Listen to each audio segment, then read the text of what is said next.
Capítulo 31. Lúcia, Lúcia, acorde! Você está bem? Fale comigo.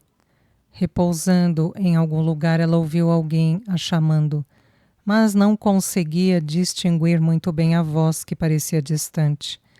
Sonolenta e muito dolorida, era como se tivesse caído de um precipício e sobrevivido à queda. Lúcia tentou abrir os olhos várias vezes, mas as pálpebras pesadas não permitiam. Com muito esforço, conseguiu erguer uma das mãos, o único contato que conseguiu fazer naquele instante. Zomar continuou chamando-a, buscando mantê-la acordada. Ele sabia que os sintomas podiam ser amenizados se a sua consciência voltasse mais depressa, e fez de tudo para chamar a atenção dela. Nós conseguimos, você conseguiu. Estamos em Artânia. Agora precisa se concentrar e abrir esses lindos olhos verdes bem depressa para irmos até onde Torã está. Torã, Torã, eu tenho que vê-lo, ele precisa de mim. Mas onde ele está e onde eu estou? Os pensamentos continuavam caóticos e demorou um pouco para que os olhos se mantivessem abertos. Cadê ele? Sussurrou. Fique em paz. Eu imaginei que não se sentiria muito bem. Por isso viemos direto para a minha morada. O seu avô a espera somente amanhã. Então não ficará preocupado se não aparecer hoje. E é melhor que esteja forte e firme como ferro para aguentar o encontro com ele e a ida ao centro hospitalar. Lúcia tentou se levantar, se apoiando num dos braços levemente flexionados, mas desabou logo em seguida. Espere, eu te ajudo. Quanto mais resistente se manter, mais rápido passará esta sensação. Lembre-se da próxima vez de avisar que os sintomas são piores do que estar em alto mar.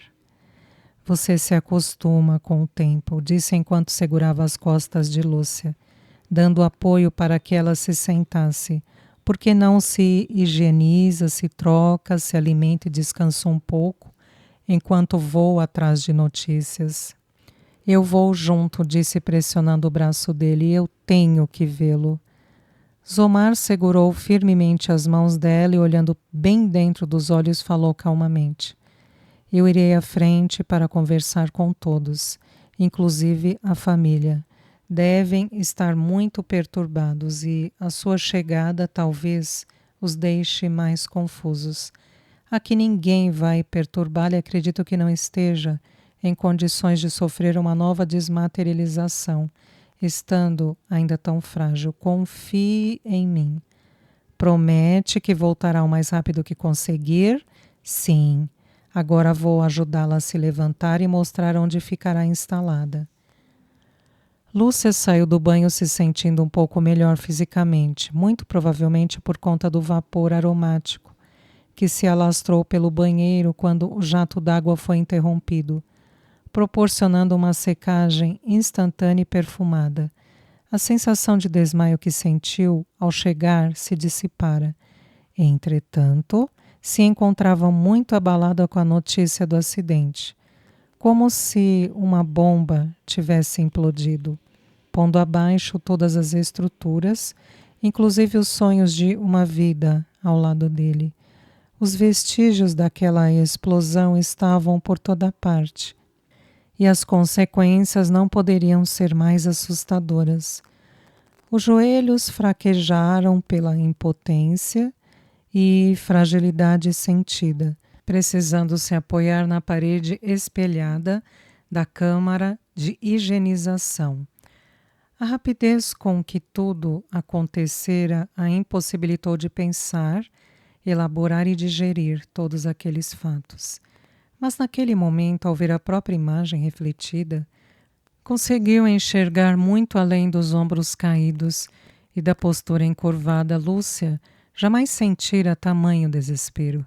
Por Deus, como ela o amava! Parecia que o coração havia sido arrancado, deixando um imenso vazio no lugar. O coração que sangrava no sonho era o mesmo que doía agora. Uma dor que sufocava, estrangulava e provocava ardência no peito. A vontade dela era de ficar escondida, totalmente reclusa, longe de todos, para que pudesse dar vazão àquele sofrimento, deixando que a dor transbordasse em lágrimas e gritos, até se encontrar num estado de puro entorpecimento. Mas sabia que todo aquele destempero resultaria apenas num alívio momentâneo e que, se quisesse realmente ajudar, não deveria perder tempo lamentando o infortúnio.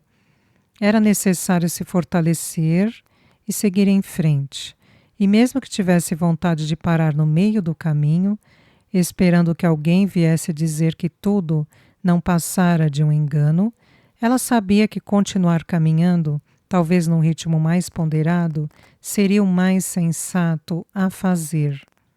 Tantos sonhos não vividos, tantos planos não realizados. Por favor, não deixem que ele morra, pensou desesperada antes de voltar a caminhar. Zomar aguardou pacientemente em frente ao centro cirúrgico, na expectativa de que alguém pudesse informá-lo sobre o estado de Torã. Ele já havia solicitado a presença de um dos responsáveis pela equipe que o estava acompanhando e, portanto, não restava muito a fazer a não ser esperar.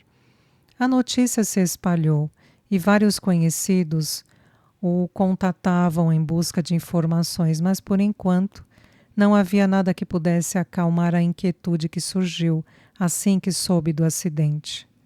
Viver nunca lhe parecera tão ínfimo quanto aquele momento. E ao contrário do que sempre acreditara, depois do incidente ficou claro que o valor de uma vida se perdia na fragilidade com que ela se apresentava. Apenas uma estreita linha separava a vida da morte, e naquele trajeto qualquer desequilíbrio poderia ser fatal. Não que a morte o assustasse, até porque todos os artanianos aprendiam a lidar desde cedo com as perdas de entes queridos. Um dos ensinamentos mais primordiais era que para todo ciclo existia um começo, um meio e um fim. E em se tratando da vida não seria diferente. Além do mais, eram raros os casos de mortes prematuras, visto que em Artânia o índice de doenças era praticamente zero e o percentual de mortes naturais, causadas apenas pelo envelhecimento, chegava a 98%. E o fato de as pessoas ali viverem bem mais do que o esperado em outros planetas fazia com que a morte fosse vista como um acalanto, como um merecido e esperado descanso de um guerreiro. Sendo assim, apenas 2% dos casos eram causados por acidentes fatais, um índice muito pequeno para provocar qualquer tipo de apreensão ou fazer do amigo uma provável vítima. Aquilo certamente era um pesadelo. Por que com ele? Por quê? Pensou Zomar, inconformado. É lógico que havia o risco de que Toran se ferisse durante o treinamento, mas a certeza de que ele se sairia bem e com vida anulava qualquer temor. Só que a realidade não se apresentou como esperado, e o que se via era uma discreta comoção, vinda de todos os lados. Naquele instante só existia um presente obscuro e um futuro incógnito. Inacreditável, mas lá estava ele naquele centro hospitalar, visivelmente aflito, esperando alguma notícia que pudesse tranquilizá-lo. Uma roupa. Eu preciso urgentemente de uma roupa. Era o que Lúcia pensava quando adentrou o quarto, vestindo apenas uma túnica branca, a única peça que encontrou. Entretanto, se surpreendeu quando se deparou com um ambiente totalmente diferente daquele pelo qual havia passado minutos atrás. Antes era apenas um espaço vazio, e agora havia alguns móveis, incluindo cama, poltrona, gavetas embutidas, que ocupavam quase uma parede inteira e um grande espelho. Como se já não fosse o suficiente ter visto as portas desaparecerem sempre que Zomar se aproximava, ela ainda precisava lidar com aquilo. Se já não tivesse certeza de que a própria sanidade mental se encontrava comprometida havia tempos, Lúcia poderia jurar que estava ficando louca. Assim que se recuperou da surpresa, a atenção dela se voltou para algo que estava sobre a cama. Um vestido preto com a estampa floral, que ia de um amarelo ouro a um vermelho vivo. Lúcia não sabia se ficava aliviada e feliz por ter encontrado algo para vestir ou desesperada pelo mau gosto da roupa. Ao olhar novamente para a túnica transparente que estava usando, optou pelo traje, entre aspas, carnavalesco. Pelo menos o modelo não é muito ousado e nem justo, pensou ao sentir a leveza do tecido em seus dedos. Que delícia de textura, lembra uma seda, concluiu enquanto se vestia.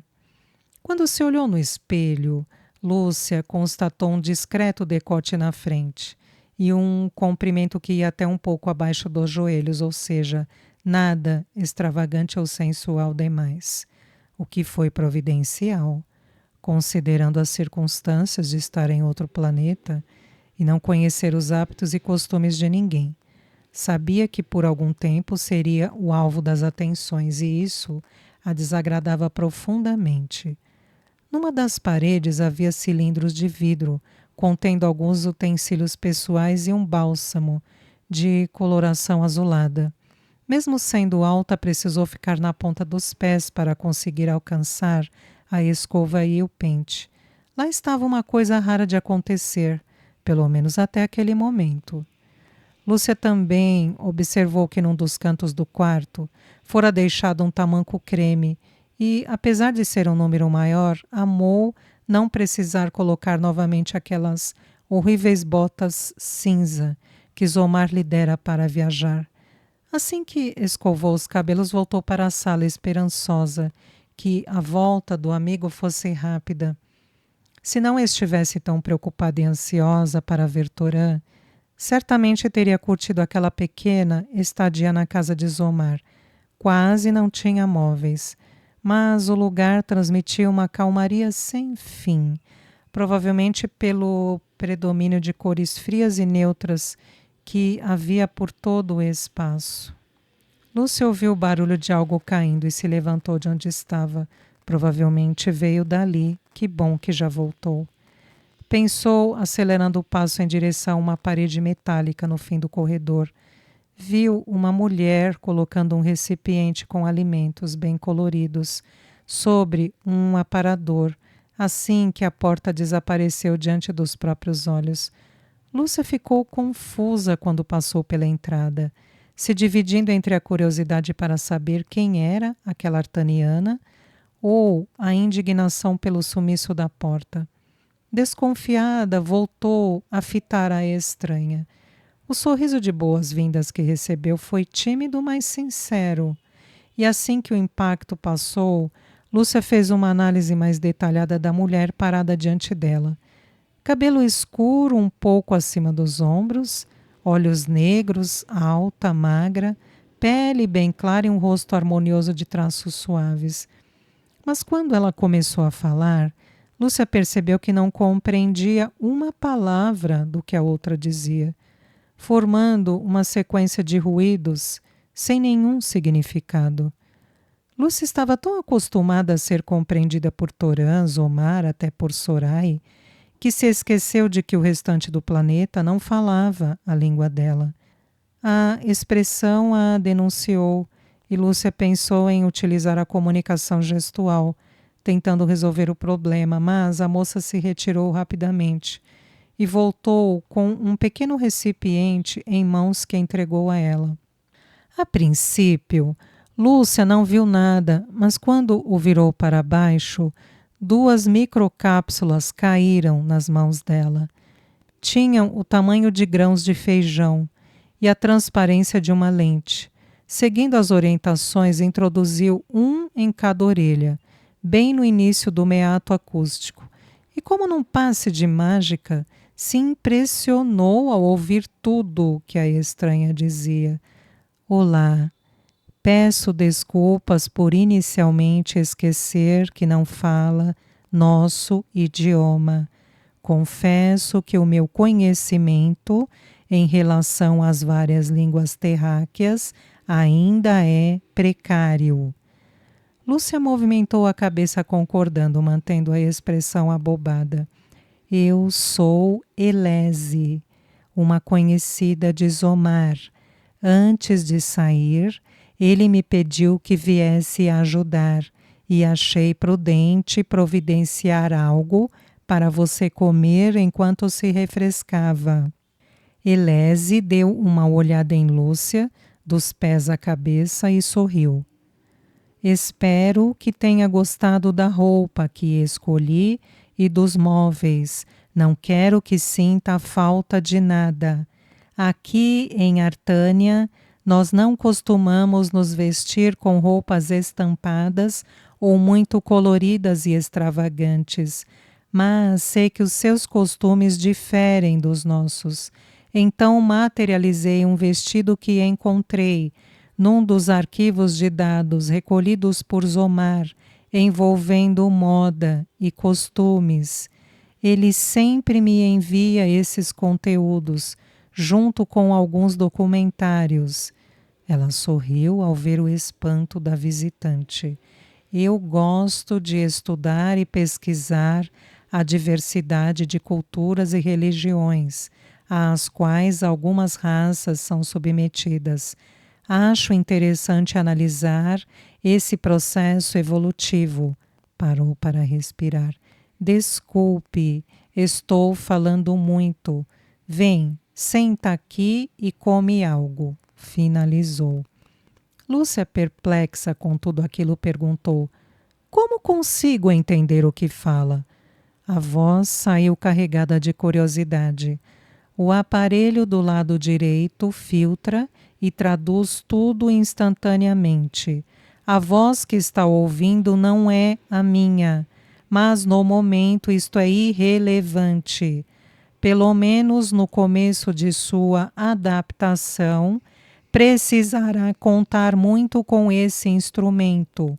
Já o lado esquerdo, que se encontra desligado, ajudará a aprender e compreender a nossa língua. Você tem que elaborar um pensamento e ele retornará a você, pronunciando a mesma frase no nosso idioma. Aí é só repetir em voz alta, que se comunicará com qualquer artaniano, sem grandes problemas. É impressionante, comentou admirada. E como liga? Você mentaliza a frase enquanto pressiona a mastoide. Apenas isso? E quando quiser suspender esta atividade, pressione novamente. Ela sorriu com a expressão de Lúcia. O nosso idioma é universal, ou seja, todos nós falamos a mesma língua, independente do território onde vivemos, facilitando muito o processo interativo. Simples e complexo. Você vai perceber com o tempo que algumas situações aqui são bem mais fáceis do que na Terra, mas se eu fosse você, esperaria alguns dias para ligar os dois aparelhos simultaneamente. Pelo menos até se familiarizar um pouco mais com a nossa língua. Lúcia ficou admirada com tanta tecnologia dentro de algo tão pequeno e insignificante. Obrigada pela explicação, muito prazer. Sou Lúcia Viraldi. Deu-lhe a mão sem saber se aquele era o jeito certo deles cumprimentarem. Como consegue me entender? No momento, também estou usando um tradutor, disse apontando para uma de suas orelhas. Mas, como temos facilidade em aprender, não vou usar por muito tempo, caso tenhamos um contato mais assíduo. O olhar que Lúcia devolveu a Elese transparecia uma boa dose de curiosidade e apreensão. Eu quero agradecer por este vestido e por tudo mais que vocês, Zomar, estão fazendo por mim. Eu confesso que estou um pouco perdida com essa história de não poder trazer nada para cá. Não sentirá falta de nada. Providenciarei tudo o que precisar e estiver acostumada. Agora precisa de nutrientes, pois daqui a pouco Zomar retornará para buscá-la.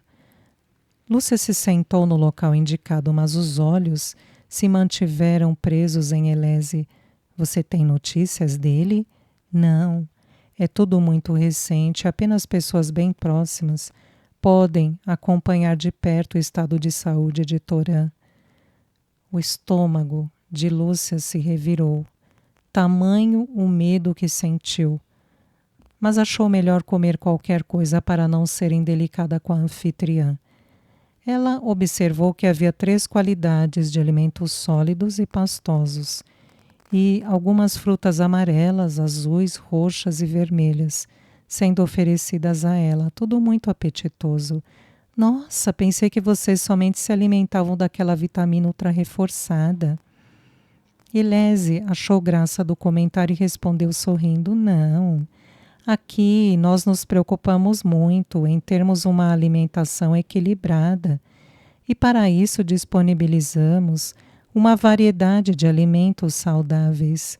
Os suplementos são um complemento importante para quando precisamos ficar fora por um tempo indeterminado.